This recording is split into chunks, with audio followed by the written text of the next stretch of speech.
Om Dakshinasya Samarambha Shankaracharya Madhyama Asmadacharya Paryanta Smarya Guru Parampara Shruti Smriti Purananam Alayam Karunalayam Namami Bhagavat Padam Shankaran Loka Shankaram Shankaram Shankaracharyam Keshavam Badarayanam सूत्रभाष्यकृतौ वन्दे भगवन्तौ पुनः पुनः ईश्वरो गुरुरात्मेति मूर्तिभेदविभागिने व्योमवद्व्याप्तदेहाय दक्षिणामूर्तये नमः परिज्ञानाश्रम श्रीगुरुशङ्कर परिज्ञानाश्रम शङ्कर सद्गुरु केशववामन कृष्ण पाण्डुरङ्ग आनन्द परिज्ञान गुरु सद्यो जात शङ्कर सद्गुरु गुरुर्ब्रह्मा गुरुर्विष्णु गुरुर्देवो महेश्वरः गुरुः साक्षात् परब्रह्म तस्मै श्रीगुरवे नमः। ॐ सहना भवतु सहनौ भुनक्तु सह वीर्यं करवावहै तेजस्विनावधीतमस्तु मा विद्विषावहै। ॐ शान्ति शान्ति शान्तिः। ॐ शुक्लाम्बरधरं विष्णुं शशिवर्णं चतुर्भुजं प्रसन्नवदनं ध्यायेत् सर्वविघ्नोपशान्तये शान्ताकारं भुजगशयनं पद्मनाभं सुरेशं विश्वाधारं गगनसदृशं मेघवर्णं शुभाङ्गं लक्ष्मीकान्तं कमलनयनै योगिहृद्ध्यानगम्यं वन्दे विष्णुं भवभयहरं सर्वलोकैकनाथम्. So in the last session we completed the 84th stotra, and that means we have completed almost 780 namas we have completed. Now we'll go to the 85th stotra or 85th verse, and let me read the 85th verse. Udbhavah Sundara Sundo Ratnanabhah Sulochana Archyah Shringi Jayant Sarva Vijayi. So of course we have seen some of the names before. At least the meanings of the names we have seen before. So the 790th nama says Udbhavah. Udbhavah means the one who is there, who appears independently, but without having taken any birth. There's no birth. It is just that it's present there. So many times we use that word Udbhavah, especially in certain temples. People say that this is just an Udbhava Murti. Nothing was there before. It was not created by any artist. It just appeared there one fine morning. It just appeared there. These are the stories that we hear about various deities in various temples. Maybe true, we don't know. It all depends on the faith and also the shraddha of people around. But here, Udbhavaha means the one who is superior to even birth and appearance. Agotram, the one who does not have a gotra. Akaranam, the one who does not have a karanam, but the one who is there. The one who's always there. The one who appears, but the one who does not get born of any cause. And the one who has no birth. When you don't have birth, then there is no death also. We saw that na jayate mriyate va. No janma. There is no karanam. There are no parents from whom from whom Ishvara, Brahman is born. Lord Vishnu, Brahmaswarupa Vishnu, is not born out of anybody, not born out of anything, is Karana Rahita, Karanam of entire universe. The one who does not have any kind of a birth, from whom birth has gone away. That means he is Trikale api tishtati, Nitya Rupena tishtati. Nitya, Nityam, Nityam Sarvagatam. It's there, he's there. Trikale api. All the time, in all three periods of time. It's not as if he was not there sometime, he appeared suddenly and now is going to disappear. It's not like that. So he's Udbhavah. We got that earlier also. We saw this name earlier also. The one who is the Karanaless Karanam. The one who is Karana Rahita Karanam of this entire universe. The one who is by himself, by itself, all the time there without any cause. One of the Upanishads, the Mundakopanishad, says Agotram, the one who does not have a lineage, the one from whom, the one who's not born out of any kind of a parentage or a lineage. Then comes the 791st name, Sundara. Sundara, handsome, beautiful, good looking, naturally.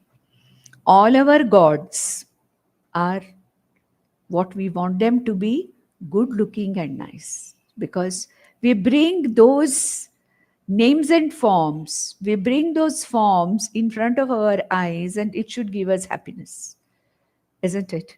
We don't want to give a form to any deity which gives us fear, which gives us some kind of a repulsion. No. So all the forms that we have given to Lord Vishnu, whether he is Lord Vishnu himself or in any of the avatara forms also, like Rama, Krishna, even Narasimhavatara, when he was with Lakshmi Narasimha, then all that ugratvam of Narasimha disappeared. Therefore, Bhagavan is always beautiful, naturally. All the beauty belongs to Bhagavan. All the beauty belongs to Ishvara. So nothing wrong in saying Sundaraha. Then it's more for the Upasana purpose, because the one who knows that Lord Vishnu is formless, nameless, there's no question of Sundara or ugly. All ugliness, all beauty ultimately is manifestation of Lord Vishnu. Then I don't want to see Lord Vishnu as beautiful or ugly. But here, for the sake of Upasana, we want to have a pleasing figure of Lord Vishnu. So he is Sundaraha. The way we imagine that kind of a shape, that kind of a akara we give to him, he is Sundaraha. Then 792, Sundaha.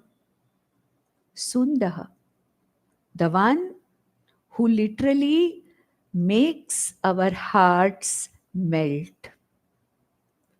When Lord's grace is there is literally our heart melts with gratitude, isn't it? When we are out of something very, very difficult, and when we thank God, that grace we say, oh God, it's your grace, it's your Ashirvada, because of which I got out of this difficult situation. It melts my heart. Ultimately, Lord's grace, his Ashirvada, melts the heart of a bhakta. Therefore, he is called as Sundaha. So that means what? Deep compassion and the grace of Lord literally melts our heart. That's why many times, during meditation or during a puja or worship, we become emotional. Not because of the figure of Lord Vishnu, but when I see that I have got so much from this world, there is so much of grace from the Lord. When I see that, when I understand it, literally my heart melts in emotion and gratitude. And there are times when there are tears also happening in my.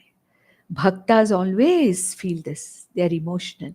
The bhaktas are seen crying out of ananda for the grace that they have received. So Sunda is the one who makes our hearts melt, make us emotionally very, very subtle to understand the value of the grace of Ishvara. Then 793. Ratnanabhah. Ratnanabhah, the one who has all the auspicious materials in his stomach, in his nabhi. We can say he's Bhugarbha, we saw that, isn't it? He's an akara or a repository of everything that is precious. So Ratnagarbha or Ratnanabha means in the form of the adhishtanam of the earth.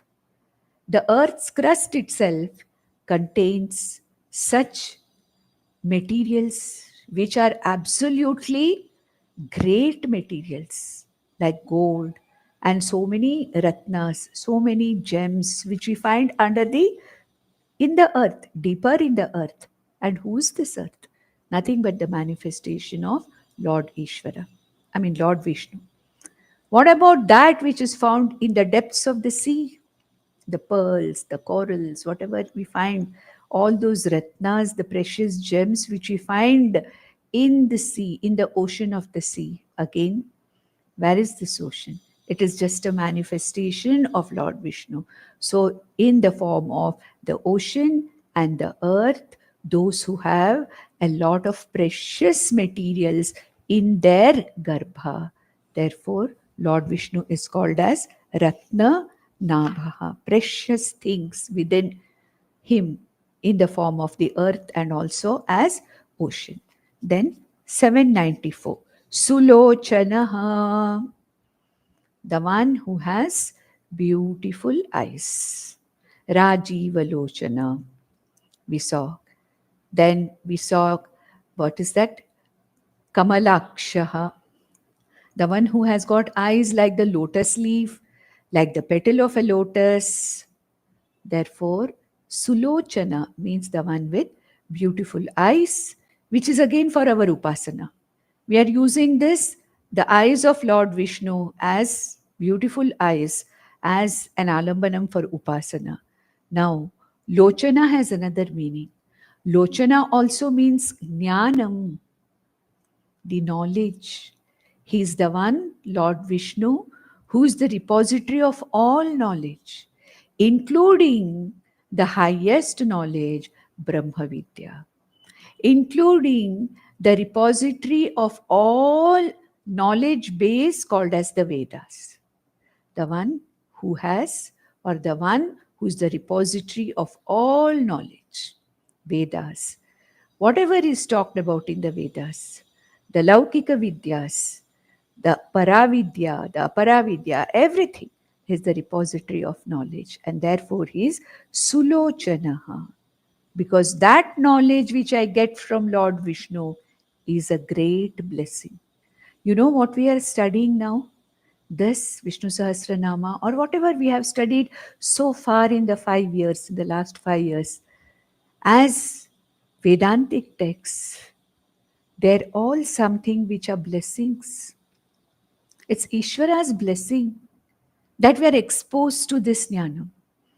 It's Ishvara's blessing that our Guru has allowed us to get into this weekly meetings where this knowledge is shared. It is the very blessing and the grace of Lord Vishnu that this Shastra is available to us. Imagine that maybe millions of people who are not even aware of this Shastra.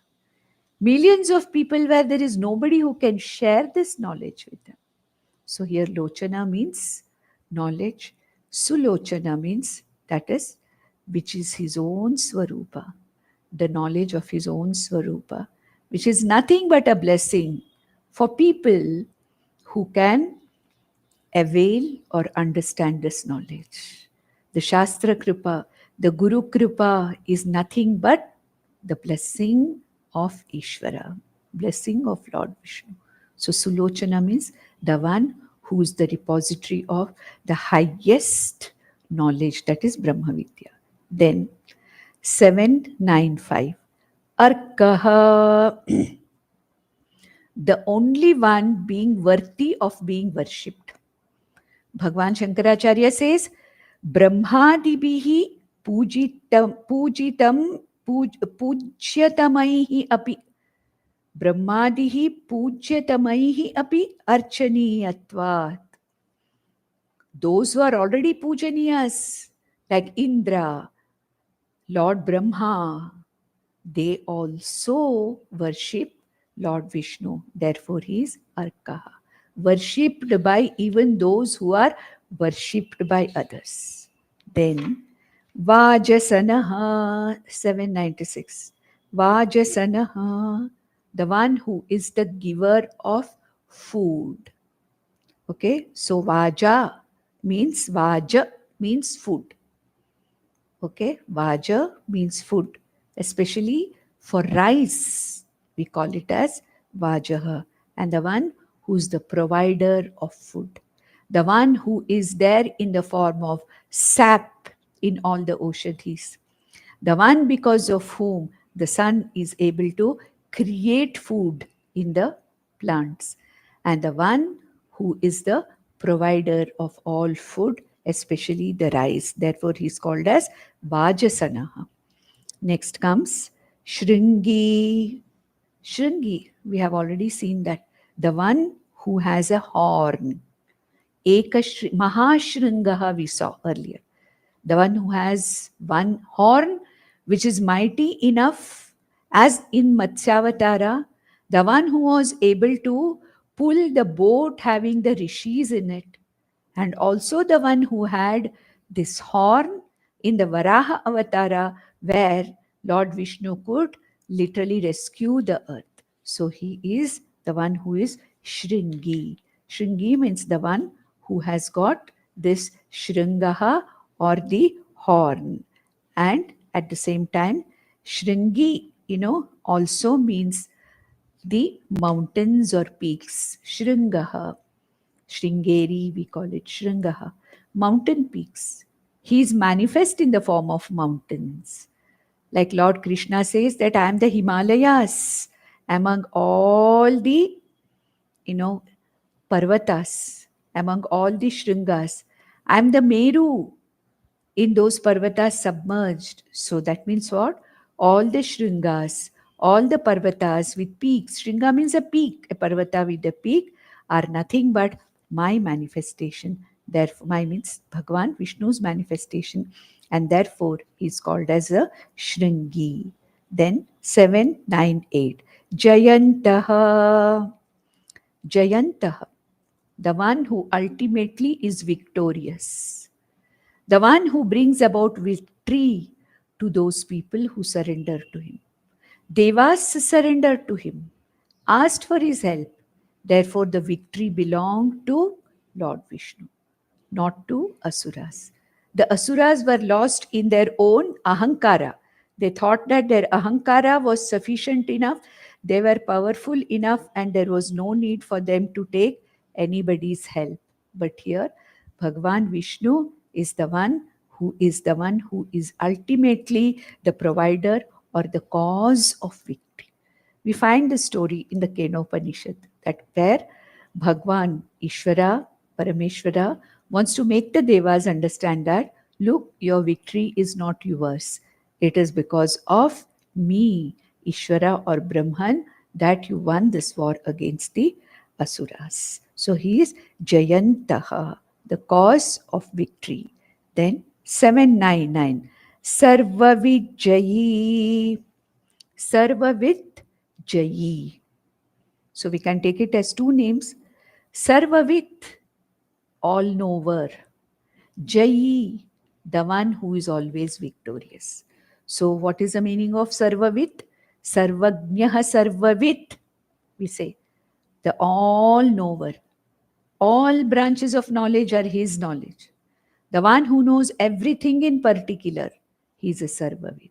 And Jayi, the one who is ultimately the conqueror or the winner or the victor wherever he is. Whenever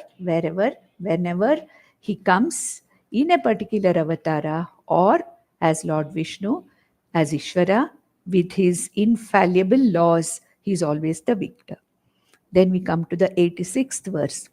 Suvarnabindurrakshobhyah sarvavagishvareshvarah mahahrido mahagarto mahabhuto mahanidhi.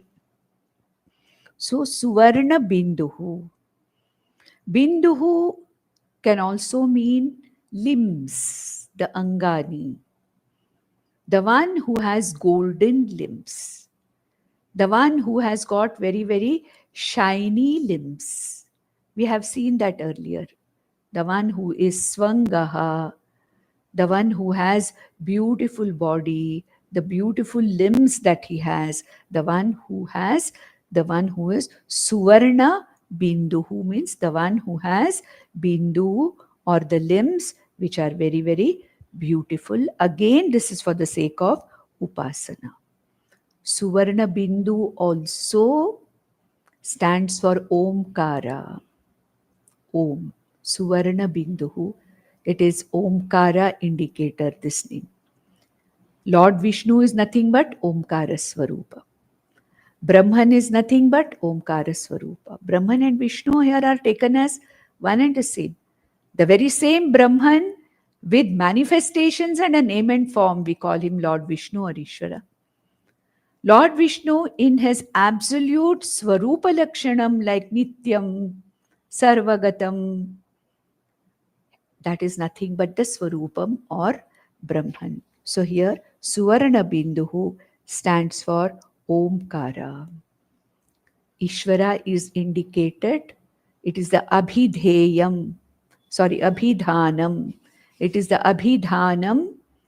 Om is the Abhidhanam and Ishvara is the Abhidheyam.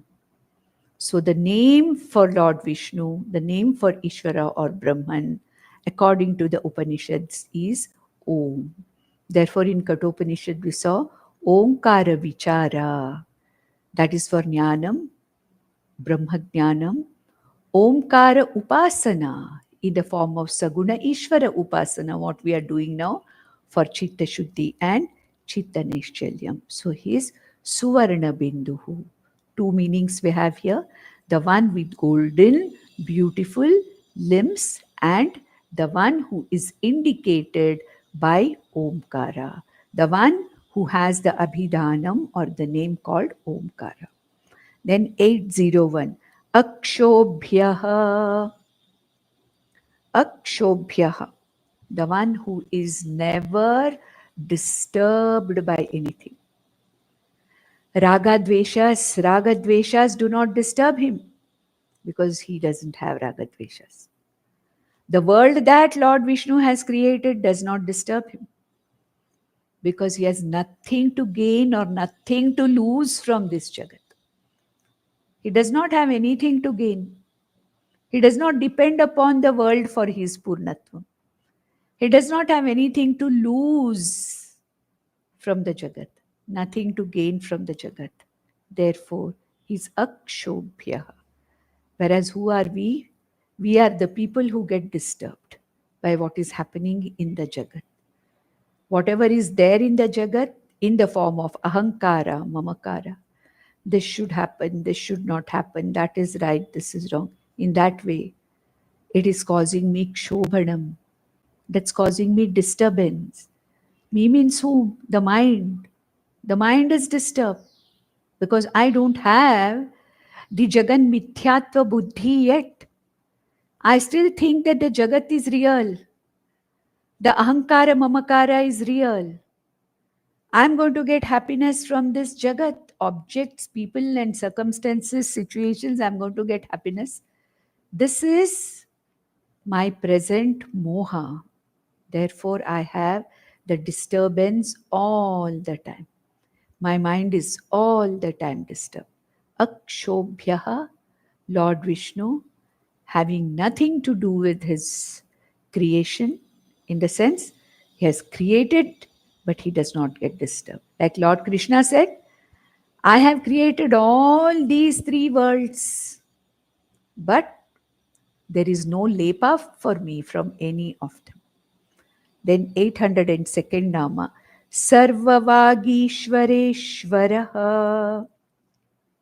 He is the ultimate Lord of all the lords of speech. Who are the Adidevatas of speech? Vak Devatas. Brihaspati, who is the Guru of Devas, is considered to be one of the functionaries, one of the Vak Devatas. Agni is considered to be one of the Vak Devatas. Then Lord Brahma also is considered to be Vak Devata.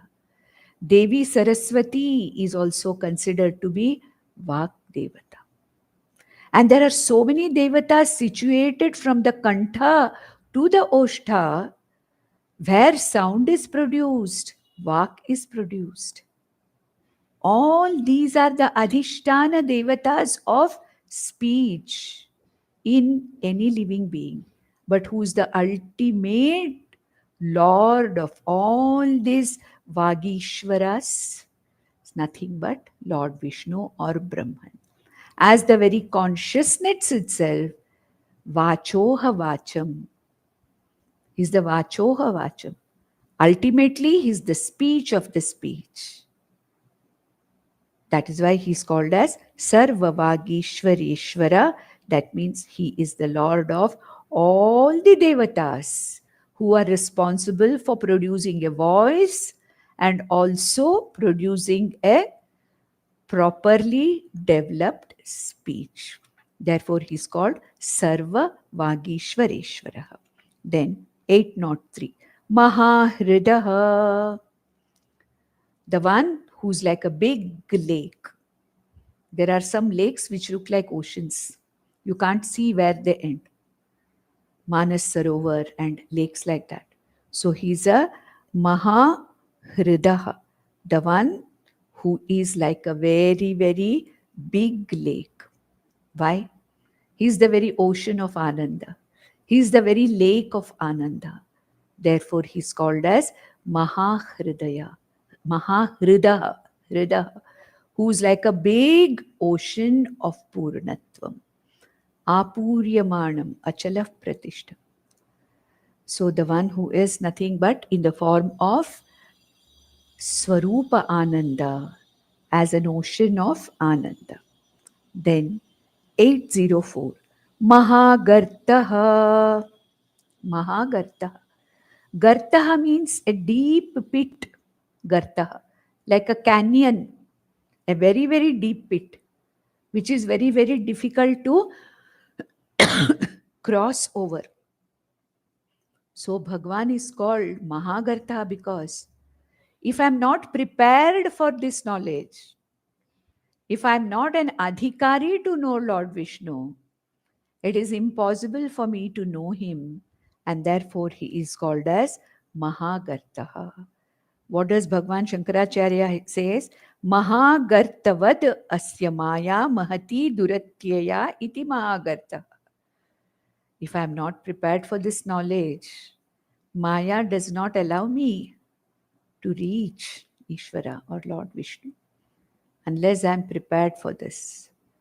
Therefore, Mahagartaha is something where he is somebody or he is that consciousness which is not easily reachable because of my avidya, because of Maya, which is actually veiling my buddhi. And therefore, I have got that avaranam of my buddhi, and there is this avidya in me. Therefore, a person who has this avidya, mula avidya, for such a person, it is very difficult to reach Lord Vishnu. It's almost like crossing a canyon, which is very, very difficult. Therefore, he is called as Mahagartaha. Garta also means a chariot. And Lord Krishna, as the great charioteer, as the Sarathi of a divine chariot. Therefore, Lord Krishna is also called as Mahagartaha. Lord Vishnu in his avatara, in the Krishna avatara, became the charioteer of a heavenly chariot which came to Arjuna for this war. And therefore is also called as, Bhagwan Krishna is also called as Mahagartaha, the one who rode a very, very special, divine and a great chariot. 805. Mahabhutaha. Mahabhutaha. A great being. Why a great being? Not destroyed by time, not destroyed by space, not destroyed by any of the Panchabhutas, not described by any of the beings. Therefore, he is a Mahabhuta. Desha, Kala, Vastu, Aparichinnatvat. Desha, Kala, Vastu, Aparichinnatvat. He is a Mahabhutaha. Changeless, birthless, deathless, indestructible, all the time there. The one who is there in the form of isness all the time. Therefore, he is Mahabhuta. 806. Mahanidhihi. Mahanidhihi. Nidhihi means what? Nidhi is a treasure house. So he is a Mahanidhi. We saw that Shri Nidhihi, Shriman, Shri Karaha, Shri Daha, Shri Nidhihi, Shri Vasaha, in one of the verses a few sessions earlier. So who is he? Mahanidhihi. The one who has all the resources in the world. Samagra Shri Yasya. The one who has the entire Samagra Shri, the Shri who is nothing but that which belongs to him. He is the receptacle, or he is the storehouse of all that is sacred. He is the one in whom, at the time of the Pralayam, the whole universe lies very safe till the next creation starts. Safely managed in himself. That which is the unmanifest world as unmanifest world, ready to be manifest anytime. Therefore, he is called as Mahanidhihi. Then we have the next 87th verse. Kumuda Kundara Kundaha Parjanya Pavano Nilaha Amrita Shomrita Vapuhu Sarvagnya Sarvato Mukhaha. Kumudaha. Ku means the earth. Kumudaha. We have seen this name before also. The one who gives happiness to the earth. He is the one who rescued the earth from the clutches of a demon called as Hiranyaksha. And at the same time, as existence and consciousness adhishtanam to this earth, Bhagwan Vishnu is the very support of this earth. And whatever the earth can give us, so much it gives us in its happiness. It is nothing but that which belongs to Bhagwan Vishnu. Therefore, he is called as Kumudaha. The other meaning we saw there was the one who gets happiness from the earth, naturally. The beautiful creation that he has made. He is Kritarthaha, Kritakrityaha, seeing the beauty of this universe. Therefore, he is called as Kumudaha. Okay? Then, Kumudaha also means the people, not only the earth, but the beings on the earth. The one who makes the beings on the earth also very happy. Makes even the plants and animals happy. They also have some happiness, isn't it? It's not only we people. Actually, maybe our happiness is something which never happens because we are always wanting more. But the happiness of an animal or a plant, I think, is something which is nothing but a manifestation of Lord Vishnu, totally unadulterated. So he's the one who makes all the beings on the earth and the earth happy. Then Kundaraha. It seems there is a flower, a white flower called as kunda. There's a white flower called as kunda, something like jasmine, which is small, white, and very fragrant, it seems. And the one who possesses this flower feels very pleasant. There is a pleasant happiness when this flower is there with somebody. So, Kundaraha means the one who gives karma phala, which is pleasant, like the kunda flowers. But of course, I should deserve it. It's not as if Lord Vishnu will give beautiful karma phalas to everybody. No, that's not the thing. I should deserve it. It should be there in my prarabdha that I should get the punya phala. And whatever punya phala I get is pleasant. Like having the fragrant kunda flowers in my hands. So kundaraha means pleasant karma phalas, the one who bestows upon us. Like the karma phalas are likened here to the kunda flower. Then 809 kundaha, kundaraha, kundaha. Kundaha means the one who looks like, the one who is pleasant looking like the kunda flower. Fragrant, pleasant looking like kunda flower. Beautiful he's supposed to be, because we want, as I said, Sundara we saw just now. We want our gods to be beautiful. We want our Devis to be beautiful. We want even our Ganapati, the elephant-headed god also, we make him look so beautiful, isn't it? So, for the sake of Upasana, we want our deities to look beautiful, and we see Lord Vishnu as a beautiful Kunda flower, and therefore he is called as Kunda. There's some other meaning also that is given. Let us not worry about it. As we are connecting with the previous name, Kundaraha, Kundaha, this means Kunda flower. The one who looks like that, and the one whose karma phalas are also as fragrant and pleasant as the Kunda flower. Then 810 Parjanyaha. Parjanyaha means clouds. The one who rains his blessings in the form of clouds. Therefore, he is called as Parjanyaha. It's a rain-bearing cloud. Parjanya is a cloud which is rain-bearing.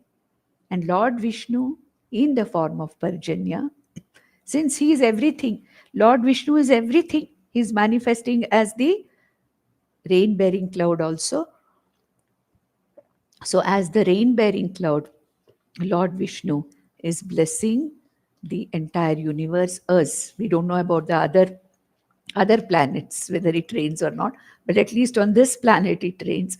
So Bhagwan Vishnu gives rains and happiness to the people of this world, like as a kunda flower gives happiness, as a parjanya, as a rain-bearing cloud also, he gives rains, blessings on us. Just like he rains, the blessings of Lord Vishnu are also like rains which come from the rain-bearing clouds. Lord Vishnu representing the rain-bearing clouds. 811. Pavanaha. We have already seen this earlier. Smriti matrena punati iti pavanaha. Bhagwan Shankaracharya says. Smriti matrena punati. Just thinking of Lord Vishnu, just a thought of Lord Vishnu in my mind can purify my thoughts. Smriti matrena. I don't have to do anything. I don't have to really do any elaborate procedures. Patram, pulam, patram, pushpam, phalam, toyam. Simple things, or even a thought. Just a thought. Oh Lord Vishnu, thank you for everything. Thank you for this life. Thank you for all that you have given me. This one thought about Lord Vishnu is enough to purify me. Just thinking of the Lord. Even if I don't say this loudly, just one name, I think of Lord Vishnu in my mind. Smriti Matrena Punati Iti. He is the one who is the Pavanaha, the one who purifies. Smriti Matrena. So he says, what does he purify? In me, he purifies the Ahankara. He purifies my mind, which is full of ragadveshas. Ahankara, mamakara, which is the cause of my samsara, he purifies it. And therefore, he's called as the Pavanaha. Then comes 812, Anilaha, Nilaha. Okay, Nilaha. That means the one who cannot be impelled to do anything, nor does he impel anybody to do anything. He is a mere Sakshi. He is a mere observer consciousness. Upadrishta Anumanta we saw in the 13th chapter of Bhagavad Gita. What did Lord Krishna say? This Kshetrajna, this Atma is a mere Upadrishta and Anumanta. Therefore, who is he? That is the one who is present all the time and the one who cannot be influenced by anybody, nor does Lord Vishnu influence anybody to do anything or not to do anything. So here it is the Swarupa Lakshanam. As Atma, Lord Vishnu is mere Sakshi. Nila means impelling, forcing, making somebody to do. Anila means the one who is not impelled by anybody, the one who doesn't impel or make anybody do anything. As a mere Upadrishta and Anumanta, he is just a Sakshi, that's all. Therefore, he is called as Anilaha. Of course, Anilaha also, we know that it means Vayu also is called as Anilaha. Then Amrita Ashaha. Amrita Ashaha, the one who enjoys immortality. How does he enjoy immortality? By being there all the time. Lord Vishnu is not mortal. He is immortal. No birth, no death, nothing. So he is immortal and therefore he is called as the one who is absolutely the Amrita Ashaha. He is Amrita. Amritatvam. The very Amritatvam is Lord Vishnu. Then comes 814. Amrita Vapuhu. The one, even in his form, is immortal. By nature, he is immortal. As this universe, the manifest universe as his form, it is there in manifest form, goes back to unmanifest form, comes back again in a manifest form, but it does not disappear. It is all the time there. Therefore, Amrita Vapuhu, his manifestations are also, his form is also immortal. 815 says, Sarvajnaha. We have already seen this. Sarvajnaha, the one who knows everything. Sarvam janati iti sarvajnaha. Samanya rupena. That means what? He is the very adhishtanam of everything. The knower of everything. He is the self-effulgent knower consciousness behind millions of minds. He is the satta behind every object in this universe. And therefore, he is Sarvajna, the one who knows everything. Sarvavit we saw just now. So who is Lord Vishnu? Sarvajnaha, Sarvavit. The all-knowing in general and in particular. So the one who knows everything is called as Sarvajnaha, Sarvavit. Then comes the 816 Nama, Sarvato Mukhaha. Sarvato Mukhaha. That means what? The one who has his face everywhere. We have already seen that, isn't it? The one who has his arms everywhere. Okay? The one who has his head everywhere. The one who has is Shatananaha, the one who has Sarvananaha, Shatananaha, face everywhere. So here, Sarvato Mukha, the one whose face is everywhere, the one who is facing all directions. Sarvato Mukha, multi-faced. All the faces are Lord Vishnu's faces. That's why in Vishwarupa Darshana, Arjuna saw the Lord's head, Lord's faces, Lord's mouth, hands, feet, body, everywhere. So Virat Rupena, Samashti Sthula Prapancha Rupena, all the faces of all the jivas is nothing but Lord Vishnu. Therefore, the one who has faces everywhere. Therefore, he is called as Sarvato Mukhaha, Sarvato Akshihi, okay, and Mukham. That is also given there in Sahasra Shirsha Purusha, in Purusha Sukta. We see that the one who has his body and limbs everywhere. Then the 88th Sutra comes. Sulabha Suvrata Siddha Shatrujit Shatrutapanaha Nyagrodho Dumbaro Shvataha Chanurandra Nishudanaha. Sulabha, very easily attainable. See, we saw earlier Durdharaha, not very easy to know or it. But Sulabha, by this controversy, he is Durdhara for people who are not prepared to know him. He is Sulabha, the one who is easily attainable by those who are prepared for him. Upasana Rupena, he is available to all kinds of bhaktas. Jnana Rupena, he is available for the ones who are prepared for this jnanam. Therefore, he is the one who is easily available by a bhakta also. Even an Artha Bhakta, Artharthi Bhakta also gets him. Then what about Jignasu Bhakta and Jnani Bhakta? Easy to attain. Depending upon what you want, depending upon what you are looking for. I want to know what is the Swarupam of Lord Vishnu.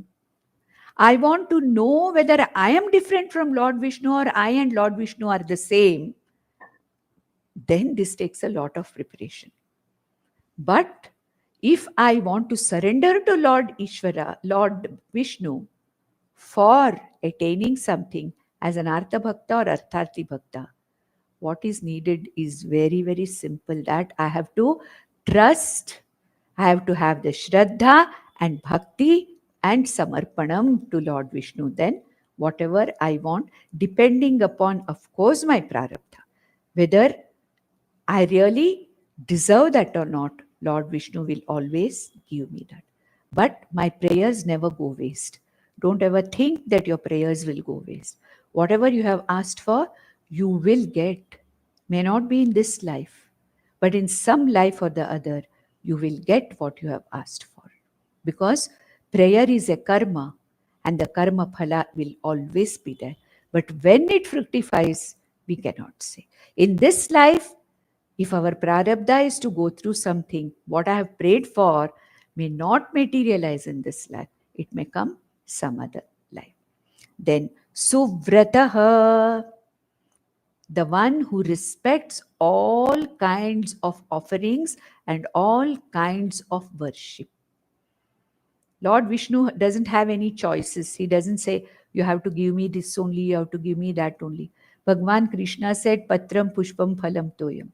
One small tulsi leaf is enough. One small flower is enough.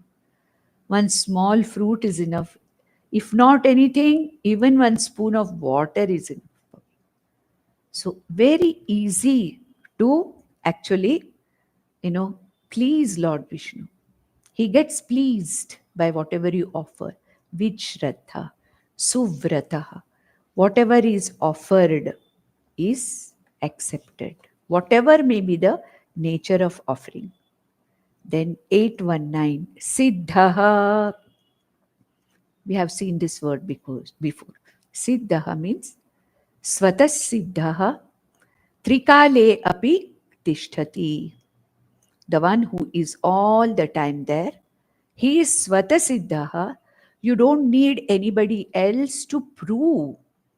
He is self-effulgent.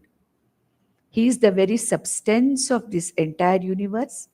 The one who is independently able to accomplish whatever is needed.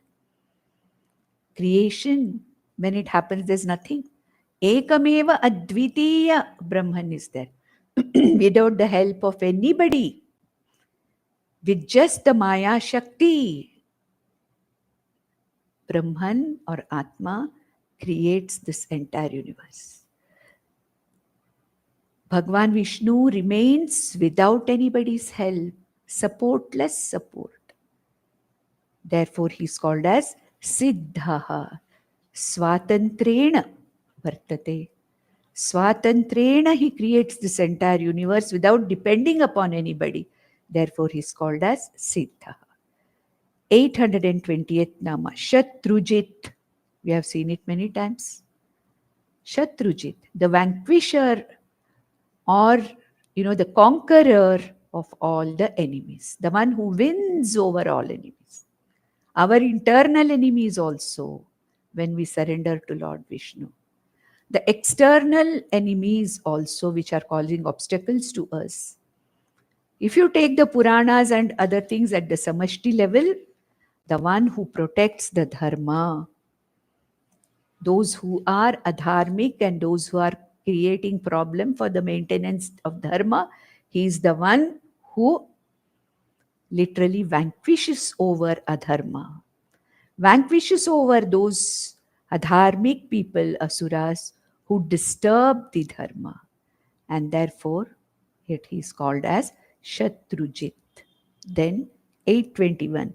Shatrutapanaha. The one who torments his enemies and then wins over them. These two words can be taken together. Shatrujit and Shatrutapanaha. The one who is the scorcher of all the adharmic people, including the asuras. So, Shatrujit and Shatrutapanaha can be taken together. And the next name comes, the next three names are the names of the trees. Nyagrodhaha, Udumbaraha, Ashwathaha. That is 822, 823 and 824. These are the names of the trees. All these trees are considered to be very, very auspicious. We worship these trees. Nyagrodhaha. Nyagrodhaha is a tree which is very, very, very tall, a banyan tree. And it is very difficult for other trees to grow beyond that. And the banyan tree grows downwards also, which has its adventitious roots. And that Lord Vishnu, who manifests as this Yagrodha, at the same time, Sarvesham Uparivartate, that which is Lord Vishnu is available even above this. Therefore, he is called as the Nyagrodha. Of course, Shankaracharya has given, a detailed grammatical meaning also, but let's not go by it. Let us remember that the three auspicious worshipped trees we have, the banyan tree, the Nyagrodha, Udumbaraha, that Udumbara tree, that which we have, that also is being talked about. That is the fig tree, Udumbaraha tree, and Ashwataha, the people tree. All these trees are considered to be very, very sacred and worshipable. Then 823 comes Udumbaraha. Though it is a name of a tree, Bhagwan Shankaracharya says that is Ambaraha means space. Udumbaraha means the one who is beyond time and space. The tree is not beyond time and space. The Udumbara or the fig tree is in time and space, but The meaning of Udambara is the one who's not limited by time and space. Ambarat udgataha karanatvena iti udumbaraha. As the very karanam of this whole universe, as the very karanam of time and space also. Lord Vishnu is above time and space, beyond time and space, transgresses or transcends time and space. Time and space exist in Lord Vishnu. Time and space are the karyams of Lord Vishnu.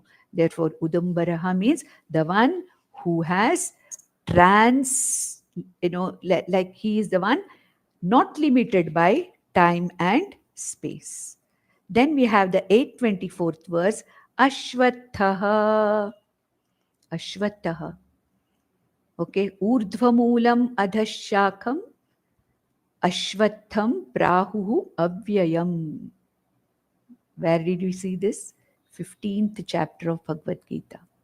Bhagwan Krishna compares the life or the samsara or the world with the Ashwattha, a people tree or an Ashwattha Vriksha. And what he wants to say is, it may look big, it may be there for thousands of years, but we do not know whether it is going to be there tomorrow. That is also something which is going to get destroyed, get uprooted one day or the other. So this Ashwatha is what? The one who is as though impermanent, as a manifestation. Ashwatha is not really permanent like that. Bhagwan Vishnu's manifestation is impermanent, but Bhagwan Vishnu is immortal. Okay, the entire manifestation, the universe is what?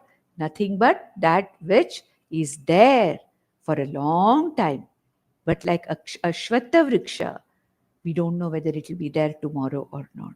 Therefore, Ashwattha is impermanent. So as a manifestation, Bhagwan Vishnu's manifestation, this universe, like Ashwattha, the tree of samsara, is impermanent.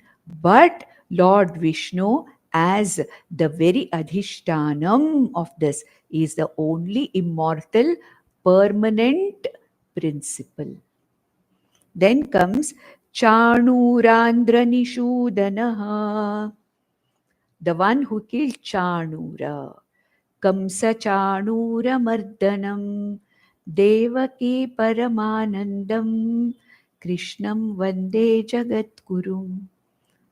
Kamsa sent a Rakshasa or an Asura called Chanura to kill Lord Krishna, but Lord Krishna killed this Chanura. Chanurandra Nishudanaha. Andhra means here Chanura Andhra.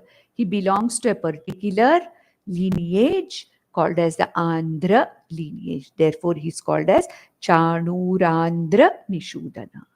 We can take it as Lord Vishnu in the Krishnavatara destroyed or killed the Asura Chanura.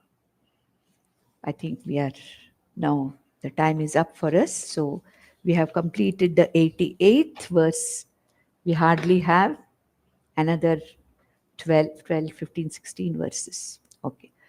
Nandantu sadhaka sarve vinashyantu vidushakaha avastha shambhavi mestu prasannostu guru sada sarve bhavantu sukhinaha sarve santu niramayaha sarve bhadrani pashyantu ma kashchit dukkham apnuyat.